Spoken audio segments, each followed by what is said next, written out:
મનુષ્યના શરીરમાં અતિ મહત્વનું એવું લોહી ક્યારેય ક્યાંય બનતું નથી. લોહીની કોઈ ફેક્ટર નથી. માત્ર ને માત્ર રક્તદાનની પ્રવૃત્તિ દ્વારા જ અકસ્માતગ્રસ્ત બાળકોને કે થેલિયેસિમિયાગ્રસ્ત બાળકોને લોહી મળી શકે છે. પરંતુ આ લોહીની અંદર પણ અલગ અલગ રક્તકણ શ્વેતકણનો ભરાવો હોય છે, જેનું ઘણી બધી વખત વર્ગીકરણ કરવાની નોબત આવતી હોય છે. જુનાગઢ જિલ્લામાં આવી સુવિધા ઉપલબ્ધ ન હોય સિવિલ હોસ્પિટલના 5મા માળે કાર્યરત બ્લડ બેંકમાં સૌ પ્રથમ વખત આવી આધુનિક ટેકનોલોજી સાથેની લેબોરેટરી આજે ખુલ્લી મૂકવામાં આવી છે.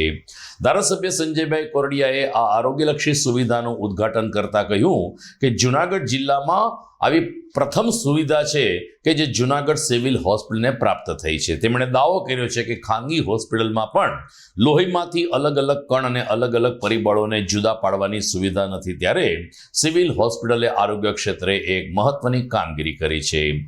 તબીબી અધિક્ષક ડોક્ટર કૃતાલ બ્રહ્મભટ્ટ તેમજ અન્ય સ્ટાફ આ પ્રસંગે ઉપસ્થિત રહ્યો હતો. ડોક્ટર બ્રહ્મભટ્ટે કહ્યું કે જુનાગઢ સિવિલના 5મા માળે જે બ્લડ બેંક છે તેમાં આધુનિક ટેકનોલોજી સાથેનું મશીન તૈયાર કરવામાં આવ્યું છે અને સ્ટાફને પણ તાલીમ આપવામાં આવી છે. આજે જુનાગઢ હોસ્પિટલ ખાતે કમ્પોનેન્ટ મશીન એટલે કે બ્લડની અંદરથી અલગ અલગ એમના પાર્ટને જુદા કરી અને જે જરૂરિયાત હોય એ મુજબનું બ્લડ પેશન્ટને મળે, આ સુવિધા જુનાગઢ જિલ્લાની અંદર કોઈ પણ જગ્યાએ પ્રાઇવેટમાં પણ નથી.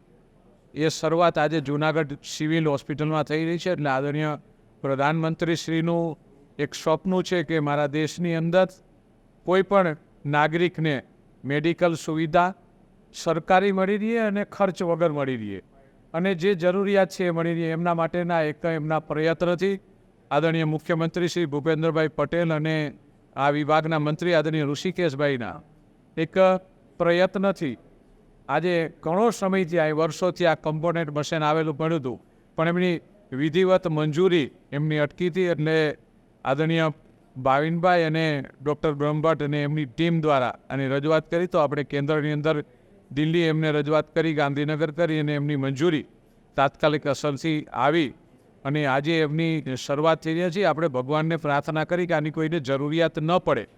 આજરોજ સિવિલ હોસ્પિટલ જુનાગઢ ખાતેની બ્લડ બેંકની સુવિધામાં વધારો કરવામાં આવેલ છે અને બ્લડ કોમ્પોનન્ટની સુવિધાની શુભ શરૂઆત કરવામાં આવેલ છે.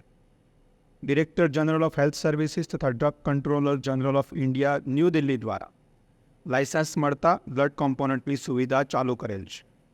આ બ્લડ કોમ્પોનન્ટની સુવિધા ચાલુ થતાં સગર્ભા માતાઓ બહેનો, થેલેસેમિયાના દર્દીઓ તથા આઈસીયુમાં દાખલ ગંભીર દર્દીઓ, પુખ્ત વયના તેમજ બાળકોને કોમ્પોનન્ટ્સ મળેથી તેઓની જિંદગી બચાવી શકાશે. જુનાગઢ જિલ્લામાં ખૂબ જ અદ્યતન સુવિધા સાથેની જુનાગઢ સિવિલ હોસ્પિટલની બ્લડ બેંકમાં તમામ કોમ્પોનન્ટ્સની સુવિધાઓ પણ હવેથી ઉપલબ્ધ થશે. Thank you. જય હિન્દ. વંદે માતરમ.